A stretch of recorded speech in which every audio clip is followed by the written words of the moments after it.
Batman 1966. 15 faits étranges que vous ne connaissiez sûrement pas. Cela fait plus de 60 ans que ce Batman, mais il a été diffusé pour la première fois aux États-Unis et plus d'un demi-siècle depuis son arrivée en France sur la deuxième chaîne de l'ORTF. Mais presque personne ne se souvient à quel point les coulisses de ce tournage furent étranges. Le Batman d'Adam West rendait l'absurde le plus déchaîné parfaitement normal. Il pouvait faire la morale à un criminel sur le code de la route avant de plonger, la minute suivante, dans une eau infestée de requins. Ce que le public voyait à l'écran suffisait déjà à marquer les esprits. Mais ce qui se passait derrière la caméra était encore plus surprenant. Aujourd'hui, nous comptons à rebours 15 faits étranges sur ce Batman de 1966 que vous n'avez probablement jamais entendu. Alors, restez avec nous jusqu'à la première place, où nous révélerons comment une danse aujourd'hui culte a été improvisée à peine quelques minutes avant le début du tournage de la scène. Avant de filer vers Gotham City, n'oubliez pas de mettre un pouce bleu à cette vidéo, de vous abonner à la chaîne et d'activer la petite cloche de notification. Cela aide vraiment d'autres passionnés de télévision rétro à découvrir cette vidéo. 15e place. La voiture la plus célèbre de l'histoire de la télévision a coûté exactement $1. Laissez cette idée faire son chemin un instant. Avant de recevoir sa moindre couche de peinture noire, la Batmobile était une Lincoln Futura oubliée de 1955, un prototype expérimental sur lequel Ford avait dépensé une petite fortune avant de la considérer, en silence, comme de la ferraille coûteuse. Le légendaire préparateur automobile George Barris l'avait racheté pour à peine plus cher qu'une barre chocolatée, et c'est là que la panique a réellement commencé. Lorsque le producteur William Dozier est venu le solliciter pour un véhicule destiné à sa nouvelle série de super-héros, Barris s'est vu imposer un délai extrêmement serré. Environ 3 semaines pour livrer quelque chose que le public américain n'avait encore jamais vu.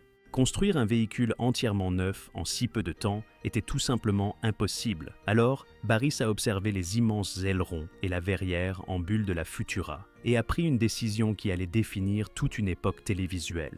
Garder la carcasse, mais la rendre franchement bizarre. Le résultat, recouvert d'une peinture noire brillante avec des touches rouge cerise et plus de gadgets en forme de chauve-souris que n'importe quel véhicule n'en a raisonnablement besoin, est devenu l'un des véhicules les plus reconnaissables jamais filmés, ce qui est franchement remarquable, considérant que l'engin pouvait à peine rouler. Alourdi par une carrosserie en acier massif, sujette à la surchauffe et réputée sur le tournage pour crever ses pneus au pire moment possible, la Batmobile plafonnait à une vitesse assez modeste, qu'un jogger bien entraîné aurait presque pu suivre à la course. Toutes les poursuites à grande vitesse dont vous vous souvenez tenaient surtout à un montage habile, à des angles de caméra bien choisis, et à Adam West faisant de son mieux pour donner l'illusion d'être poursuivi par des criminels plus rapides que sa propre voiture. Bien sûr, rien de tout cela n'avait finalement d'importance. La Batmobile n'a jamais eu besoin de vitesse. Elle avait de la prestance, et elle est devenue aussi légendaire que la cape et le capuchon eux-mêmes. Et voici la partie qui rend l'histoire encore meilleure. L'homme qui l'a construite n'a jamais vendu le véhicule original de son vivant. D'après les récits disponibles, Barris aurait conservé cette même voiture dans sa collection personnelle pendant des décennies, prêtant au studio des répliques quasi identiques pour les cascades et les apparitions publiques, tout en gardant l'original pour lui. En toute logique, une voiture concept achetée $1, que Ford avait pratiquement jetée aux oubliettes, est devenue l'un des objets de mémorabilia télévisuel les plus précieux jamais produits, vendu des décennies plus tard, aux enchères, pour une somme qui aurait fait sourciller même le plus riche mondain de Gotham City. 14e place. Le pilote a si mal fonctionné lors des tests que les dirigeants ont cru tenir un désastre entre les mains. Avant même la diffusion du premier épisode, la chaîne américaine ABC paniquait discrètement. À l'époque, les spectateurs test recevaient des molettes leur permettant de noter en temps réel ce qu'ils regardaient, seconde après seconde. Pour établir une référence, on leur montrait d'abord un dessin animé de Mr. Magoo et les scores grimpaient joyeusement. Puis, le pilote de Batman a commencé et les scores se sont effondrés d'un coup.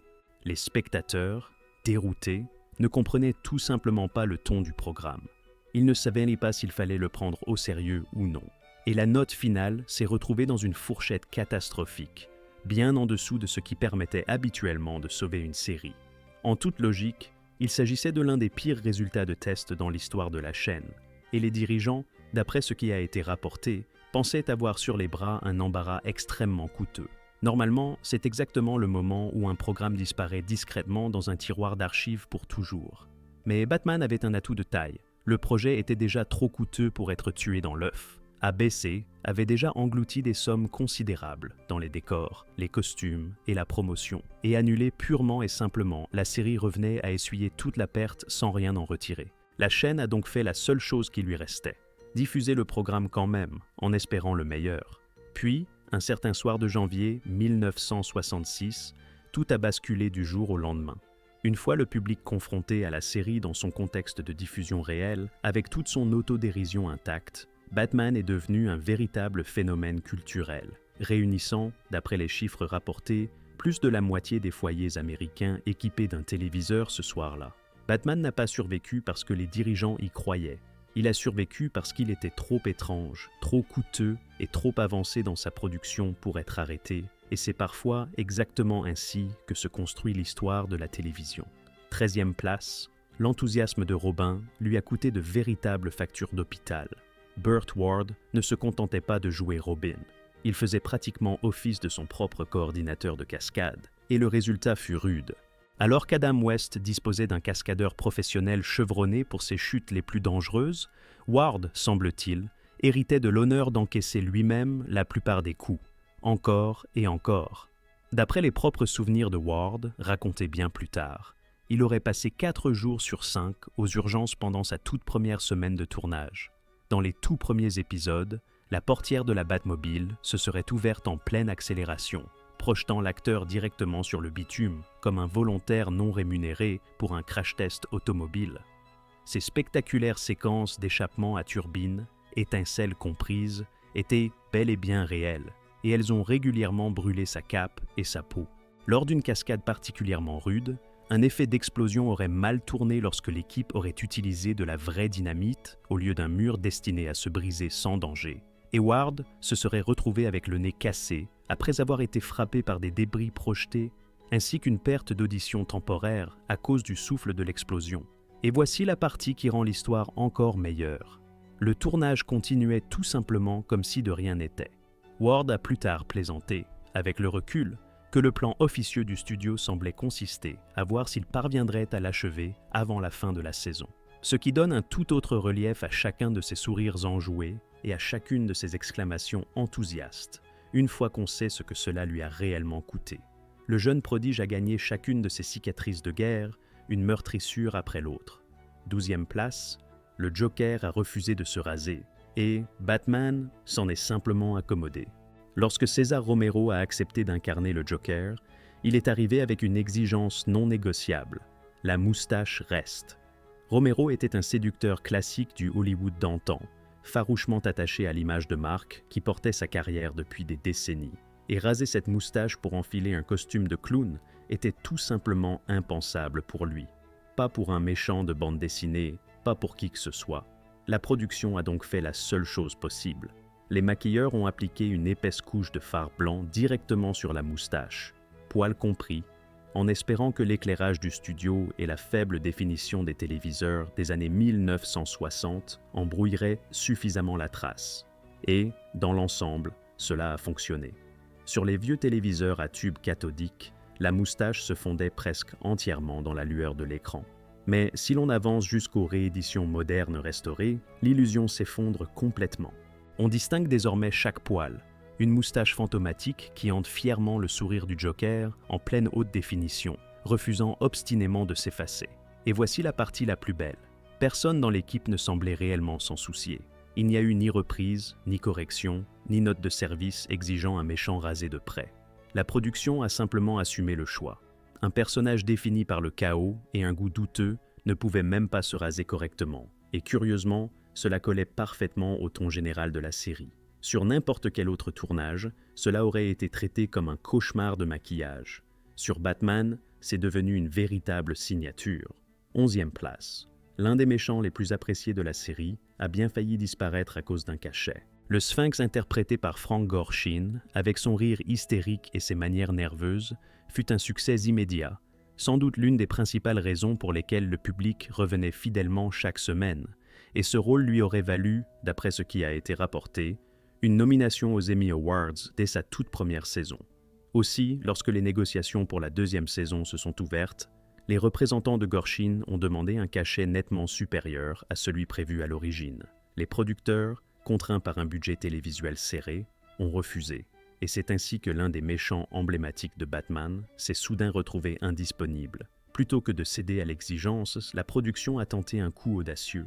Un scénario écrit pour le Sphinx a été précipitamment réadapté pour un tout nouveau méchant, ponctuel, baptisé le Puzzler, interprété par l'estimé acteur Maurice Evans, reprenant des énigmes et une énergie presque identique sous un autre nom.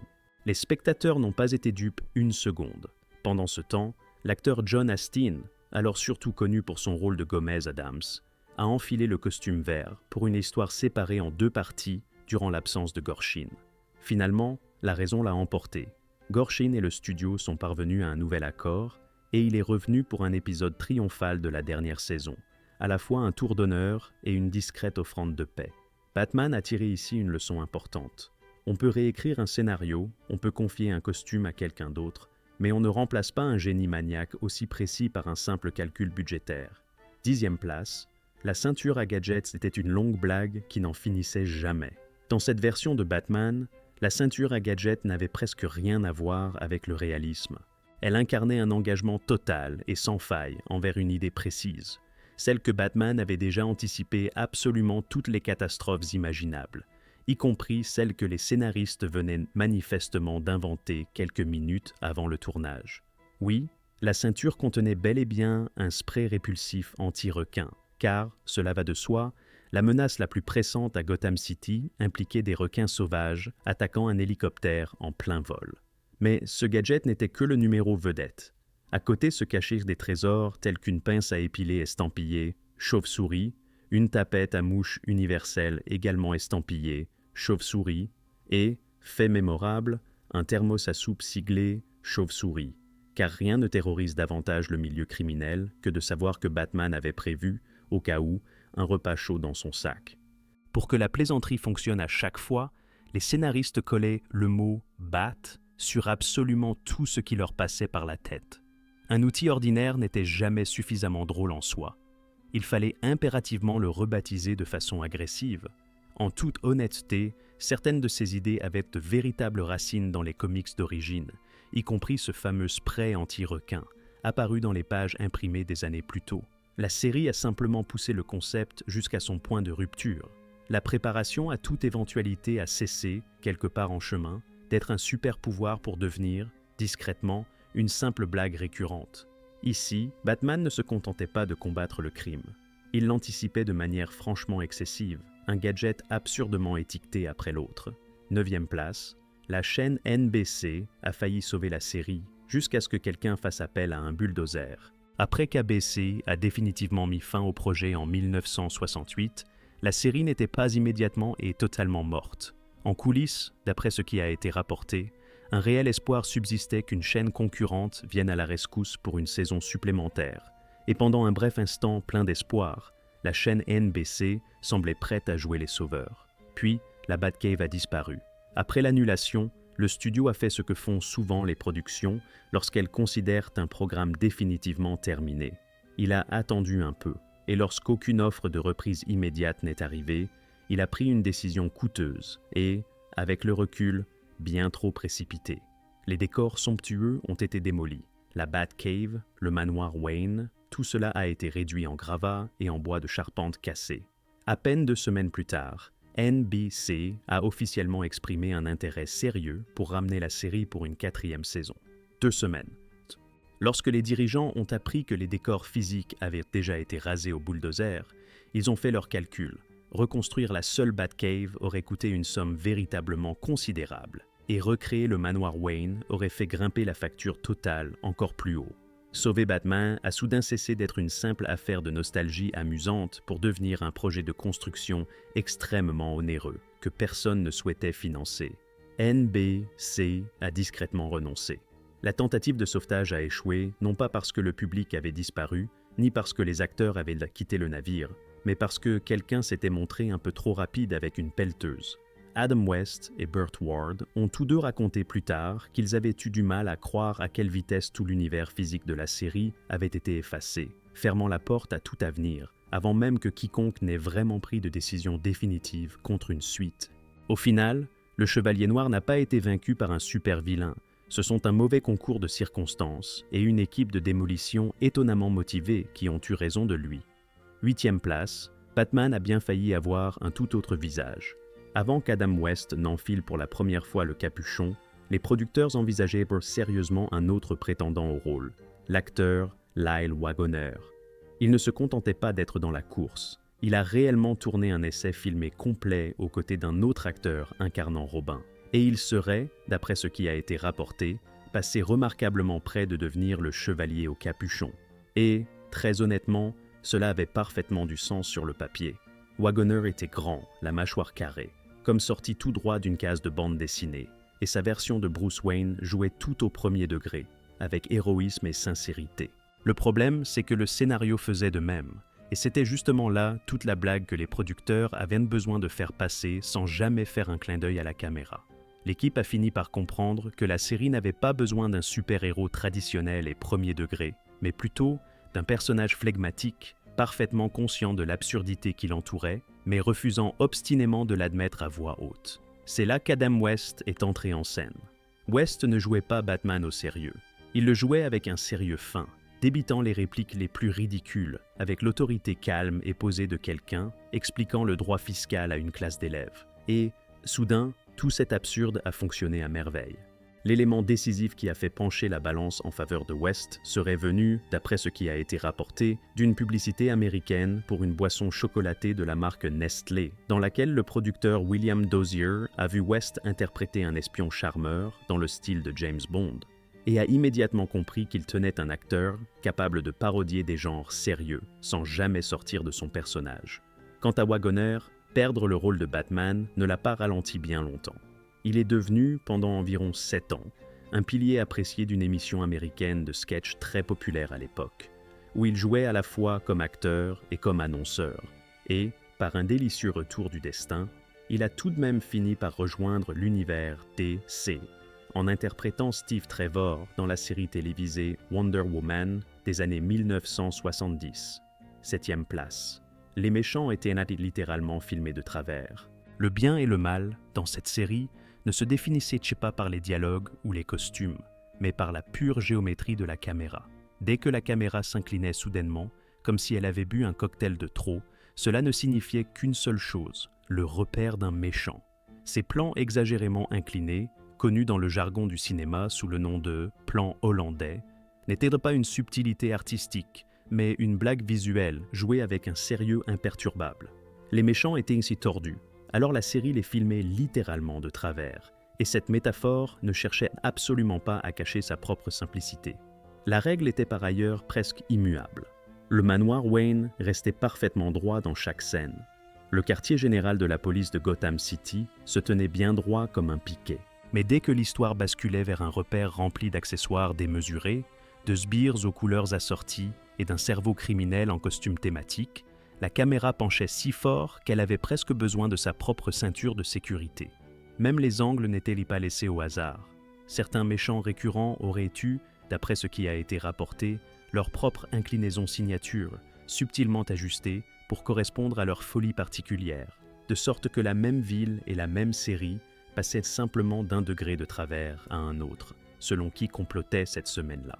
Ce procédé rendait aussi un clin d'œil astucieux à la matière première. Ces cadrages inclinés et déséquilibrés imitaient la mise en page dynamique des cases de bande dessinée pop art, transformant chaque scène de méchant en une véritable planche vivante, stylée et parfaitement ridicule, exactement ce qui définissait l'identité de la série. 6e place, les fameuses exclamations « Saint » de Robin étaient en grande partie improvisées sur le plateau. Le principe des exclamations aujourd'hui légendaires de Robin est né assez simplement dans la salle des scénaristes. Il arrive quelque chose de mauvais. Batman garde son calme absolu, et Robin perd son sang-froid en s'exclamant « Saint », suivi de n'importe quel nom absurde adapté au moment. Mais si les scénaristes ont inventé le principe de base de la blague, l'acteur Burt Ward, semble-t-il, l'a développé bien au-delà de ce qui était écrit sur le papier. On l'encourageait à improviser ses propres variantes directement sur le plateau, en inventant tout ce qui sonnait bête, correct et mémorable. tant que cela convenait à un adolescent justicier en pleine panique à plein volume. C'est ainsi que la série a fini par offrir des exclamations construites autour de raviolis, de beignets et de tout un défilé croissant de références alimentaires de plus en plus déjantées, de vocabulaire insolite et, à l'occasion, de mathématiques improbables. Certaines répliques étaient soigneusement écrites à l'avance, mais beaucoup, d'après ce qui a été rapporté, sortaient tout droit de l'improvisation de Ward au moment même du tournage, parfois sans qu'il sache lui-même quel mot allait sortir de sa bouche avant qu'il ne le prononce. Ce mélange imprévisible permettait à la blague récurrente de rester fraîche épisode après épisode. Batman gardait son sang-froid, les méchants complotaient en arrière-plan et Robin transformait chaque crise en un petit feu d'artifice verbal, moitié scénarisé, moitié tout ce qui lui traversait l'esprit une seconde avant le début du tournage. Petite pause, chers admirateurs de Batman. Si vous appréciez ce classement jusqu'ici, n'hésitez pas à mettre un pouce bleu et à vous abonner si ce n'est pas déjà fait. Il n'y a aucune honte à aimer une série aussi délicieusement ridicule. Et dites-nous en commentaire quel est votre méchant invité préféré de cette série. Bon, revenons à la folie avec la 5e place. 5e place. Chaque méchant invité recevait exactement le même cachet, célèbre ou non. Dans cette production, la notoriété ne se traduisait absolument pas par un cachet plus élevé. Si l'on était crédité comme méchant invité vedette, le tarif était fixé avant même d'enfiler le costume. D'après ce qui a été rapporté, les méchants invités touchaient environ 1 250 $ par épisode d'une demi-heure, et comme la série répartissait presque toujours ses méchants sur un cliffhanger en 2 parties, cela représentait au total une somme ronde de 2 500 $ pour une histoire complète. Même contrat, même conditions, aucune exception. Et voici le plus fou. Ce tarif fixe s'appliquait, d'après ce qui a été rapporté, aussi bien à un solide acteur de caractère qu'à une véritable légende du cinéma hollywoodien. Des artistes nommés aux Oscars, des vedettes de salles de concert et des stars du cinéma le plus prestigieux devenaient tous financièrement égaux dès l'instant où ils franchissaient les portes de Gotham City. Cette constance était parfaitement délibérée. Les producteurs voulaient un casting de méchants en rotation constante, et non une seule star tenant toute la série en otage à cause de ses exigences salariales. Si l'on voulait participer, on acceptait le tarif standard, on enfilait le costume, et l'on s'engageait pleinement dans la blague. On pouvait conquérir tout Gotham City à l'écran, mais on ne conquérait absolument pas le contrat. 4e place, Batgirl a été ajoutée spécifiquement pour sauver une série essoufflée. En 1967, la première vague de Batmania commençait à retomber, et les dirigeants de la chaîne, d'après ce qui a été rapporté, devenaient visiblement nerveux. La série restait bruyante, colorée et délicieusement ridicule, mais le phénomène culturel qui avait autrefois arrêté l'Amérique en pleine semaine s'essoufflait clairement. La chaîne aurait fait savoir clairement, soit quelque chose changeait vraiment, soit le projet serait annulé. Les producteurs ont donc eu recours à une solution télévisuelle classique, ajouter Batgirl. Entre alors en scène l'actrice Yvonne Craig, engagée pour la 3e saison dans le rôle de Barbara Gordon, l'alter ego justicier du personnage. Cette initiative, d'après ce qui a été rapporté, visait à attirer un public féminin plus jeune et à répondre aux critiques grandissantes selon lesquelles la série ressemblait à un club exclusivement masculin bâti autour de gadgets.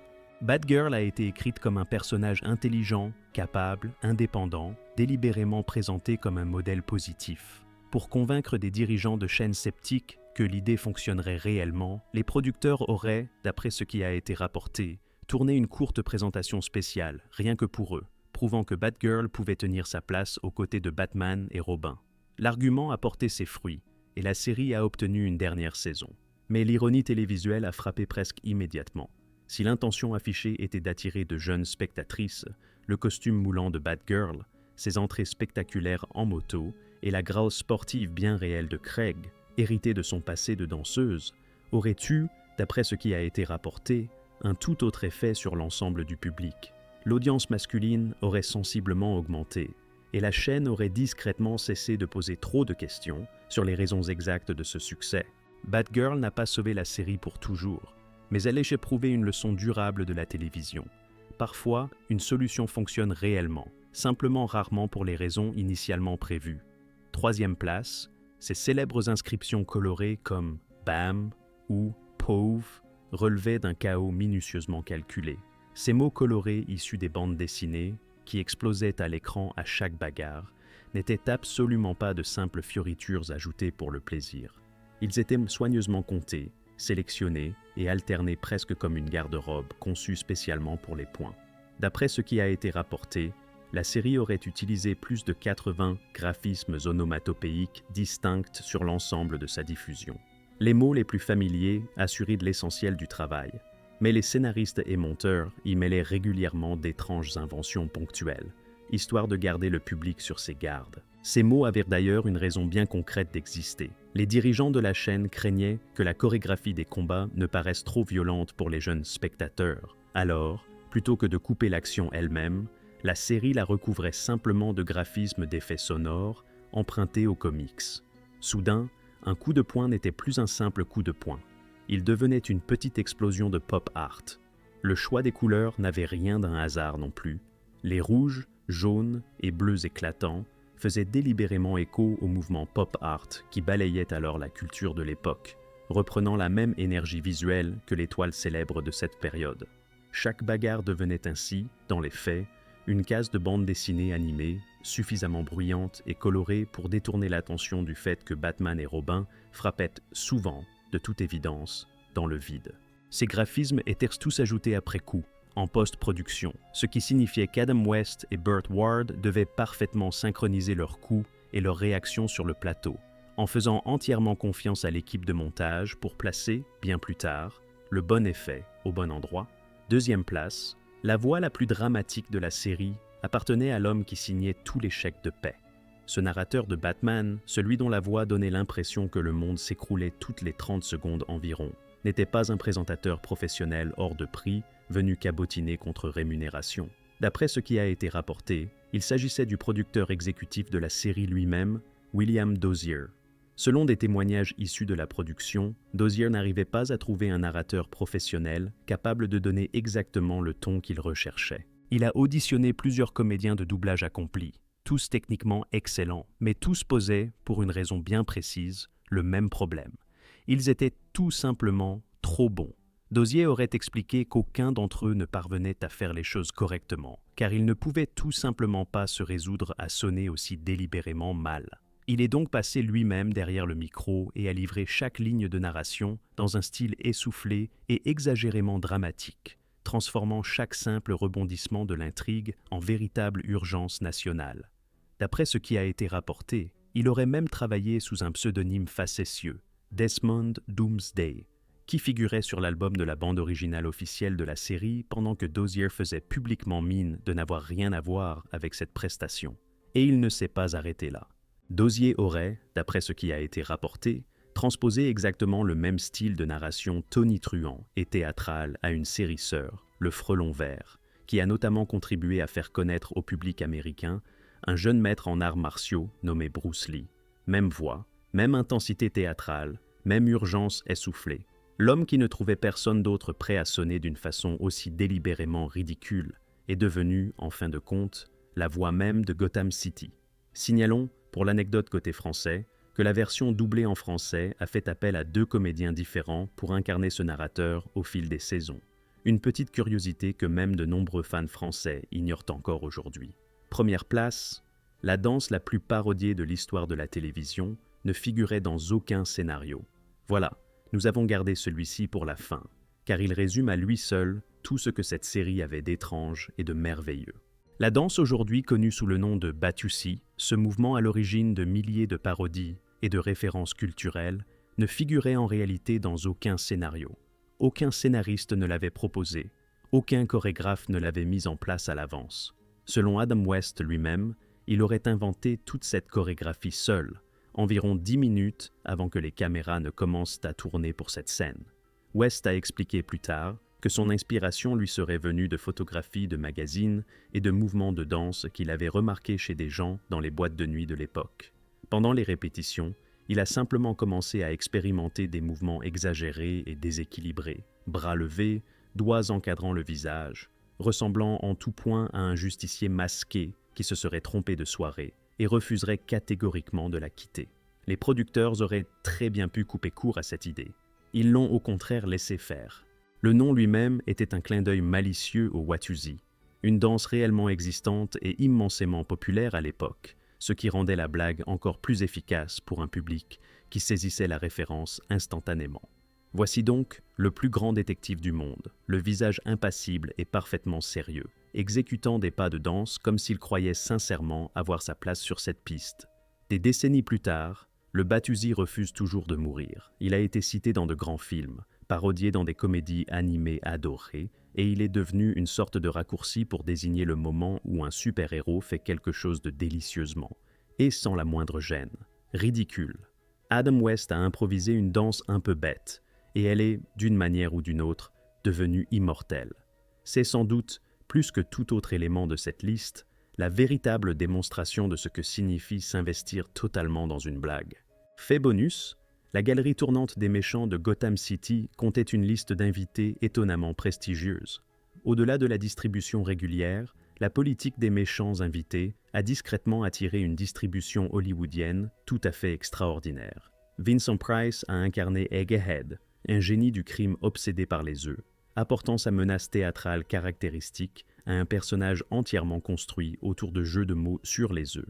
Et, dans une note de bas de page particulièrement touchante de l'histoire hollywoodienne, la légendaire actrice de théâtre et de cinéma Tallulah Bankhead est apparue dans 2 épisodes en tant que la méchante veuve noire, un rôle qui, d'après ce qui a été rapporté, aurait été sa toute dernière apparition à l'écran avant sa disparition environ 2 ans plus tard.